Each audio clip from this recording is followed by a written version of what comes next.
Yeah, what I want to know is who's taking that picture and from where? Now we're at 5. I don't know, but clean the bottom off. Yeah, really. But that's fine, I forget it. Okay, new people, first stand up and introduce yourselves. Britt, you've been here for a while. One or twice. Anybody else? Couple minutes. Nick Latuka just joined last week, sensor operator in the 163rd down the street. So I'm going to be here for 3 months, so you might see me around.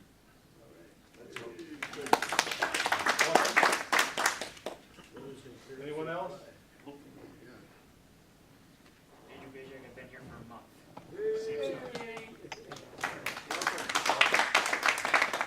And since November, we've had 30 people sign up for membership, which I think is just super. That's more than we've had in 2 years, 3 years.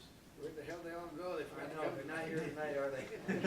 We forgot to put it on the computer, it wasn't on the net, that's what it is. Well, Roger sent out the stuff because I got it, but then some people didn't get it, so we don't know. I didn't what get it. happened. I didn't get it. We didn't. You know, we've had, the base has had some computer problems, just like me, my computer crashed. I need to talk to you, Gene, afterwards. Okay. Any new ratings, anything like that? I got upgraded to lead in formation. There. Thank you, Rich. And Don Ram, or check pilot. Any other experiences anyone like to share with the group? I picked up the FAA Master Pilot Award last month for flying a few years and making it through. Another survivor. We're going to hear from Bob here in a little bit. We'll talk about one of the SOPs, especially for the new people. We're going to do a little bit of risk management. I came across something else to go over with you. So we used to do a whole program about risk management. I'll cut it down a little bit tonight. Anyway, after that, we're going to have a CFI newsletter from Riverside. Okay, Bob, you're up. Try to make it quick. I was gonna, there's a lot of changes with the medical. I'm sure that Richard here can do it, but most of the stuff is going to be published by May 1st. Those people who have not gotten a third-class medical, this is what you're going to have to do. You have to take an online test. You have to stay up with that. You have to go to a private physician. He has to give you the got some okay. slides on that. Oh, you got it? Okay. Yeah. I'll let it go. But if you, it's cheaper, let me just tell you, it's cheaper to go pay $100, get the third class and walk away. That's what I plan on doing. Let's talk about oil usage from maintenance aspect here. Does everybody know what the T41A and C take as far as weight is concerned? I'm looking for hands. Not a lot. I do. Yeah. Okay, we got 2 types of oil. Name the 2 types of oil we use. 50? 50 weight, what's the other one? 2050. 2050. So the T41As and the C get what? 50. 50 weight only. How about the T34s? 50 all except for one. That's right. All except for one. And that is 57 Charlie, or 57 ZZ. The other one is the 182. Those are the only 2 airplanes that use 2050. So why is it that we're putting 2050 in the other airplanes? Guys, if we're not seeing anything on the shelf, when it gets down to 2 quarts on the shelf, come in and tell us so we can get another case out there.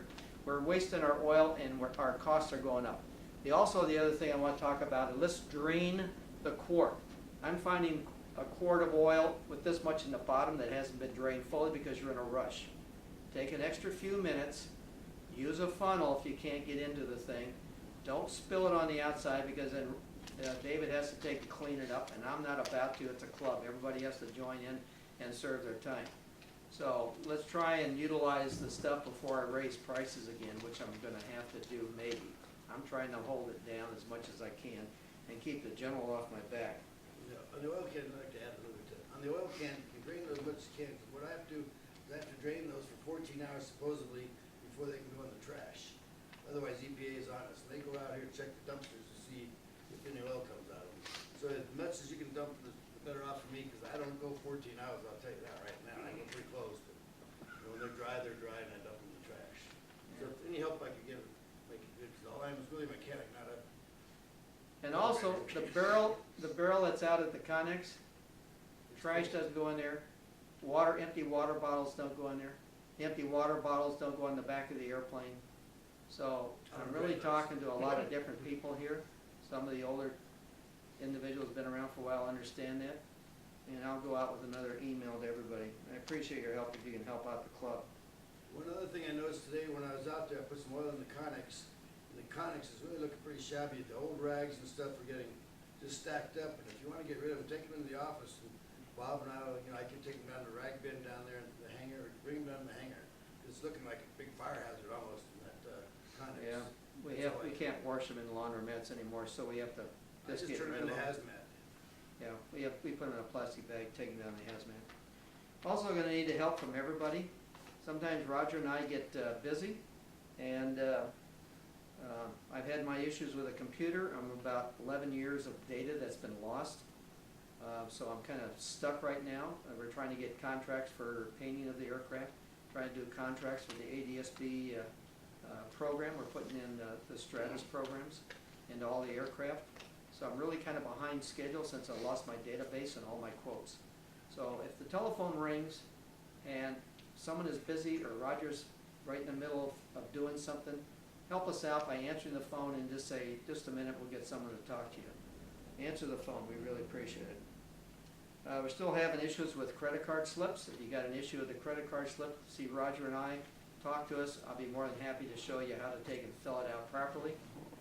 We're getting a lot of stuff that we forget some important items on that credit card slip, and that's the 3-digit code that goes in the back. There is a program that may come out. They're working on it very closely. That we may be able to take American Express here maybe by the end of the summer. So they're working on that. Who knows? Some people just write checks like Tyler does. Just try and help everybody out by cleaning the aircraft. You know, it's not only the bugs on the leading edge and the windscreen. Some of these things, because we overfill the oil. Remember, the oil level is only checked after we shut down the engine, not when we do it in the morning. Because if you add a quart, it's going to go over the side, and then the bellies are dirty. As far as the operations is concerned, under the 34-117, we had people who have not attended a safety meeting that are starting to fly for over 12 months. So I've already addressed the one individual. He's not flying until he makes up at least 3 of those meetings. And if you have an issue about not making it, we'll bend the rules. We'll try and do a face-to-face to get you signed off. But you've got to attend the safety meeting by the 117. That's the 34. That's Air Force regulations. I have no input to that.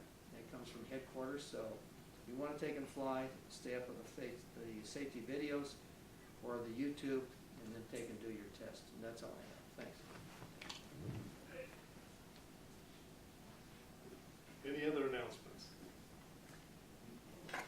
Whoever borrowed the screwdriver from 55 Zulu Zulu can put it back, that'd be nice. I saw a screwdriver in the key box. It's not that one, is it? Maybe it Hey, is. I mentioned SOPs, here's one. So the clearing authority, especially if you're a new guy, the clearing authority will ensure all flights are dispatched from MAC, will be clean, make sure the pilot command is current, qualified, has done a safety meeting, things like that. Okay. Then if you're not a clearing authority, then that clearing authority or your instructor has to sign your flight plan. Okay? Any questions on any of that? Pretty straightforward, okay. Risk management. Like I said, I'm not going to give a lot of slides on this, but we will talk about risk and management a little bit. If you're flying for a corporate or an airline or somebody I guess is more of the word. They do have formal procedures, but isn't us in the general aviation not so much.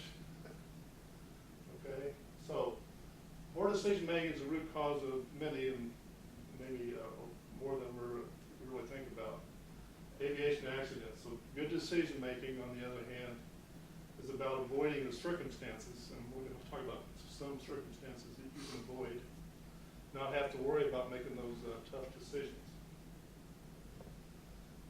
Okay, and the goal is really that last bullet, learn to make good choices every time you fly. Here's a story, been a few years back, a beach bonanza, one pilot, 3 passengers at night. Weather was cold and deteriorating, snowstorm comes to mind, I think. Anyway, the Civil Aeronautics Board back then said that an unwise decision to fly in a situation that necessitated instrument flying, the pilot was not instrument related. And that, of course, was Buddy Holly. Came to be known as the day that music died. Tom Kane made a song on it too. Second story. 1999. One pilot, 2 passengers, again at night. Have you seen a trend there? Weather, hazy fog, another trend. Over water. Pilot couldn't maintain control of his airplane and went in the drink. And of course, I think you probably know who this is. John. Okay. Had to get their hiatus. Yeah, had to get to Martha's Vineyard or wherever he was going. Anyway, some things you can do is, of course, is stay current and proficient is probably a better word. Okay.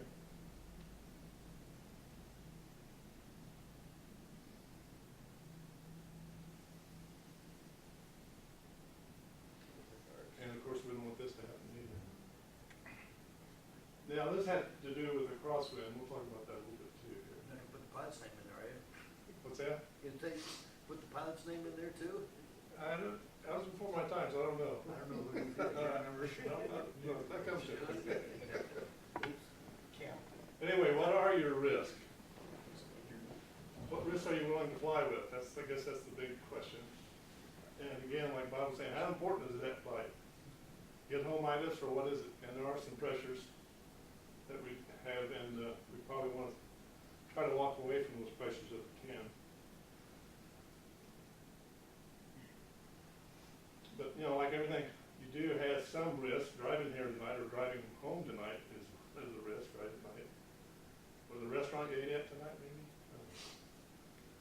So determining what risk level you're willing to take is the big question here. So here's a few risks. I think we were sort of talking about that. Outside pressure, itis. Roger, charge me if I don't get the airplane back by tomorrow, things like that. I've done this before, internal pressure.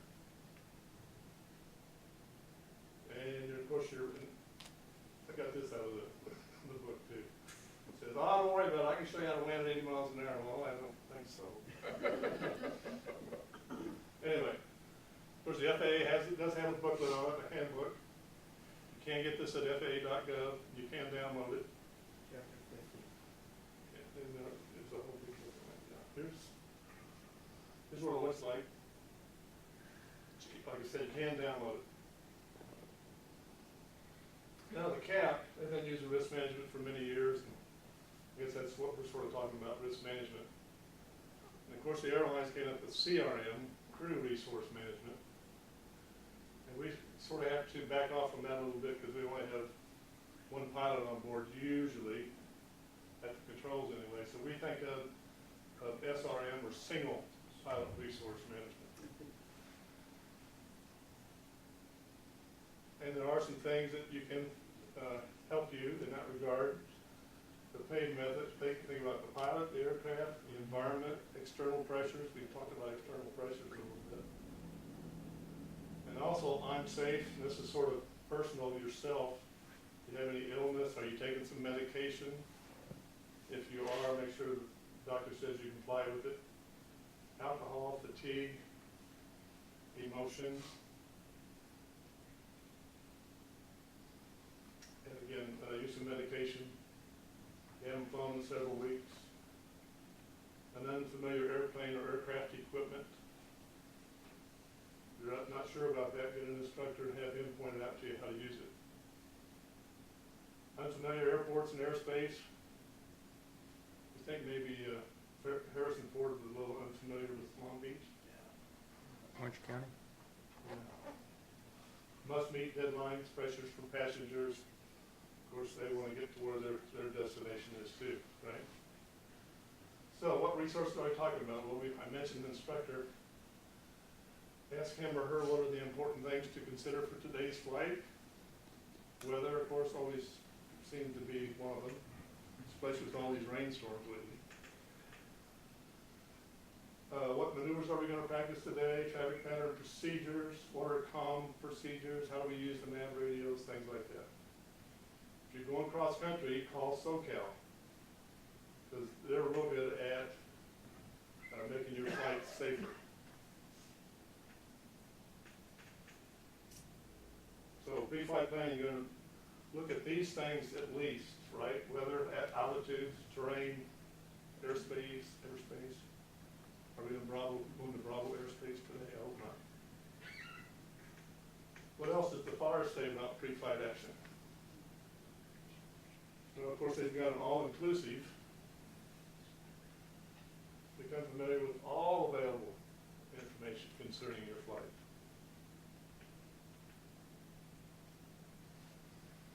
Runway lengths, those airports you're going to land at, and what the takeoff and landing distances are. Anything else?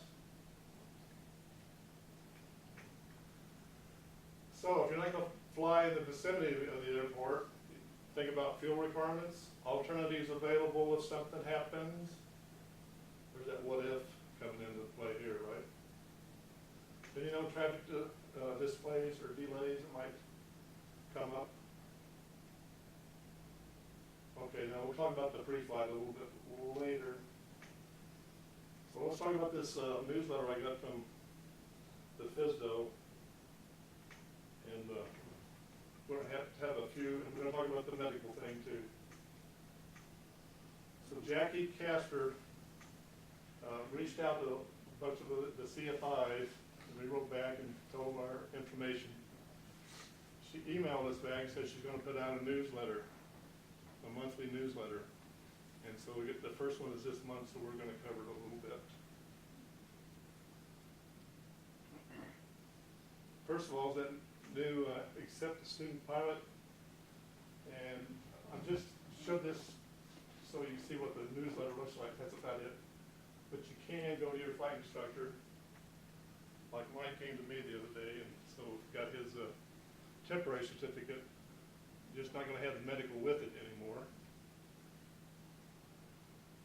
And we highly recommend you use the IACRA part of the FAA. You can go into IACRA, get with your instructor, and sit down with him, and because you've got to do some things, your instructor's got to do some things. Okay.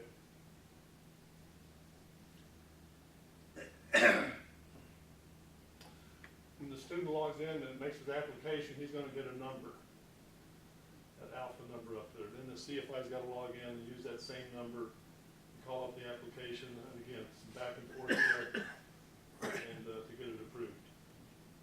And again, that's why I recommend you and your instructor get together to do that. Okay, back to the FSDOs now. Maybe the most widely used acronym, the Flight Standards District Office, that's what it stands for. They issue and maintain certification of all general aviation operators in the states. Of course, we've got a code down there. If it's not a Part 121 air carrier certificate, we cover it. And that's this guy from North Texas said that. So there's 78 FSDOs in the country. I'll go over those in a little bit more detail here in a minute. This is Riverside. You can see it's a pretty big area.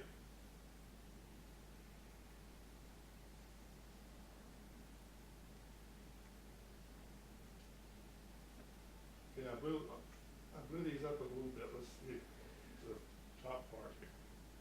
Okay, so there's 78, there's some states that don't have FSDOs. They depend on a neighbor state or town, or Rhode Island served by Boston, things like that. California has 9. Most FSDOs have between 30 and 50 employees.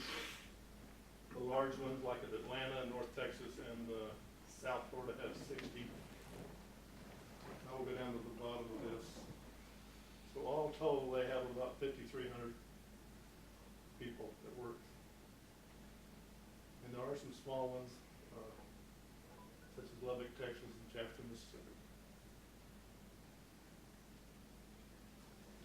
So the FSDOs, they certify, inspect, monitor pilots and planes, used for recreational flying, for agricultural, commercial on-demand charter services. So they do a lot of stuff as far as aviation is concerned. They also oversee repair and maintenance facilities, schools for pilots and mechanics. Repair stations are rated for certified work typically by make and model of aircraft, and also part numbers for accessories. So they're also tasked with enforcing airmen and aircraft regulations, investigate non-airline accidents within their jurisdiction. They do report to the NTSB, and they respond to complaints, the most common being low-flying aircraft. Now, staffing the FSDOs are the aviation safety inspectors and limited administrative support and supervisors.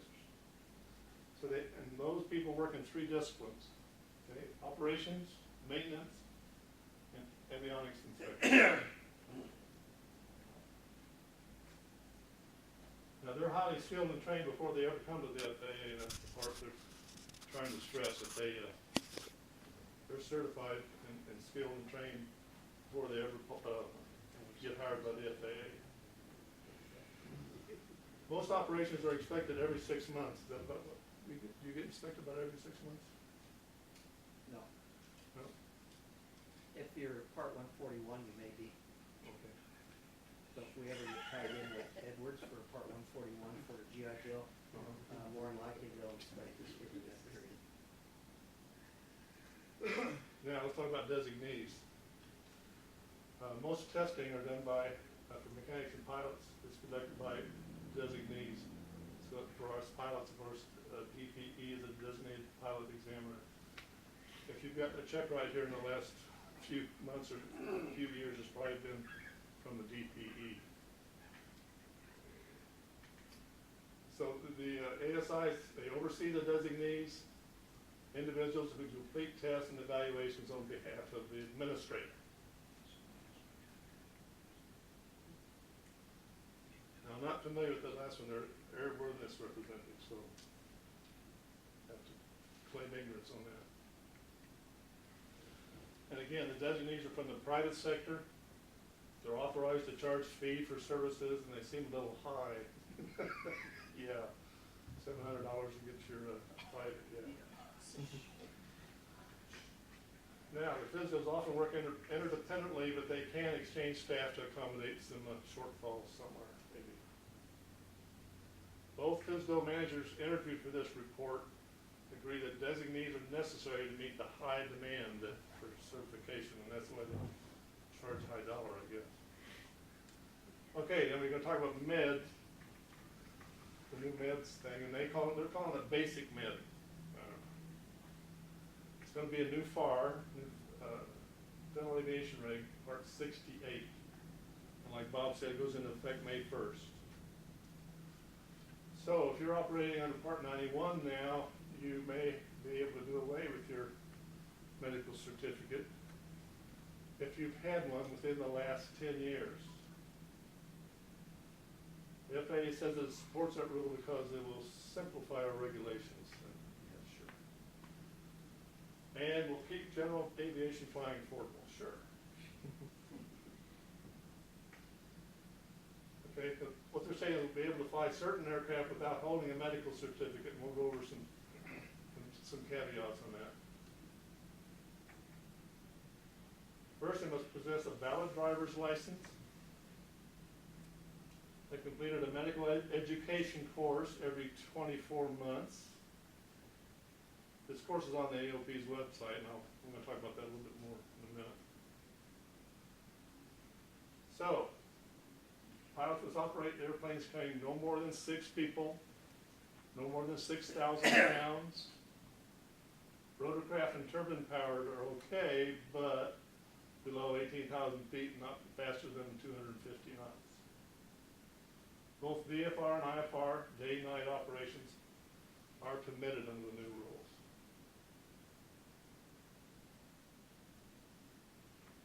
So, you'll be required to undergo a medical examination every 4 years. It doesn't have to be a medical examiner, it can be your own doctor. So, the agency is referring pilots to the AOP website for that Aero medical course I was telling you about, and you don't have to be an AOP member to take the free course.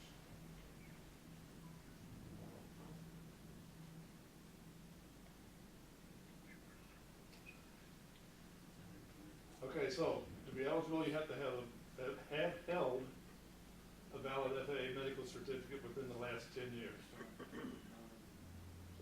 If you've not held a medical in the last 10 years, or you've never had one, That's not a rolling 10-year window, it's a fixed date. yeah, I got the date here in a minute. Okay, yeah. So it's gonna be more than 10 years as Yeah. we go along. Okay, but anyway, go back to this. If you've not held a medical in the last 10 years, or have never held a medical, you'll have to visit an A&E and get at least a 3rd class.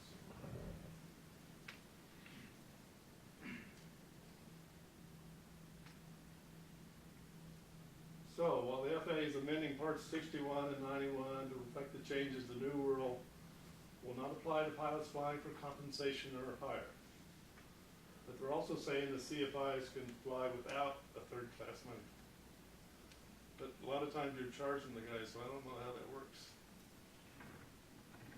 Okay, summarize. 5 items you should remember about basic med. Number 1, instead of a physical exam, permits eligible pilots to see their primary care doctors or any state licensed physician.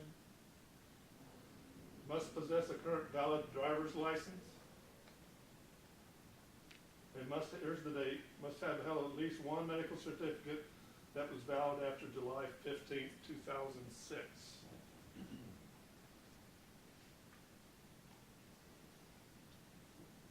Then you have to undergo a physical exam every 48 months using a FAA approved checklist. Yeah, it's going to get easier, right?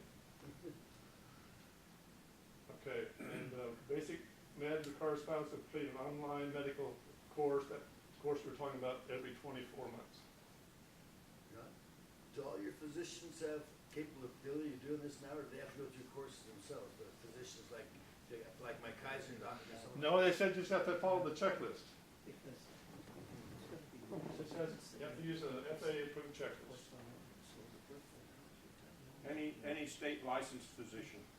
Yeah. If you already hold a medical, class 3 to 1, whatever, can you go to your regular physician and just use that form? Or do you have to go to a DME for, What they're saying is you go to, like I don't wanna you do said, the basic med. You I can, don't- you can do both.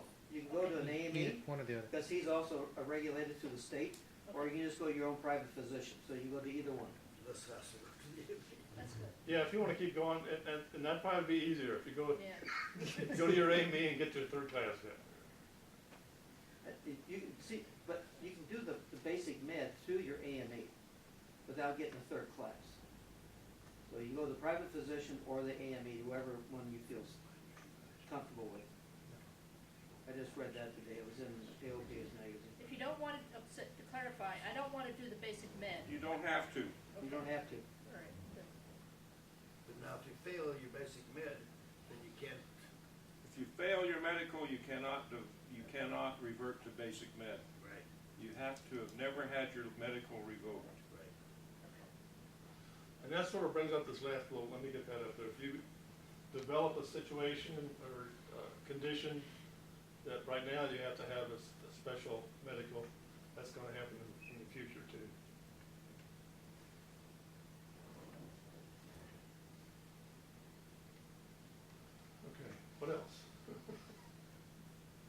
Okay, in the back of this newsletter was tip of the month. And we're talking about pilots stumbling into TFRs and reaching ADISs and things like that.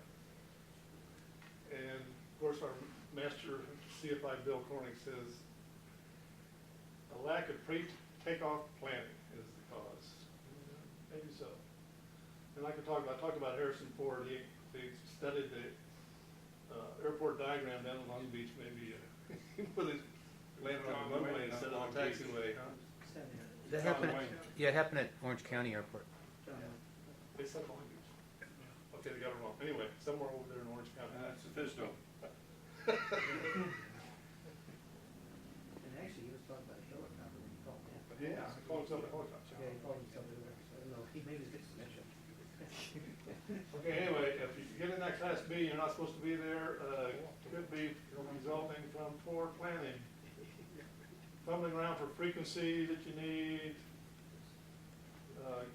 current forecast weather conditions, there are a few of these you need to brush up on and make sure you can get them. And of course, from our standpoint, safety standpoint at least, you can divert the pilot's attention from controlling the airplane and bring back less than desired, perhaps dangerous condition. We don't want that either. Okay, now let's talk about F-15s from Homestead was scrambled last Friday night to intercept an unresponsive plane flying over Mar-a-Lago, creating a sonic boom that alarmed some residents. And then, of course, they directed them to land at a local station for follow-on action.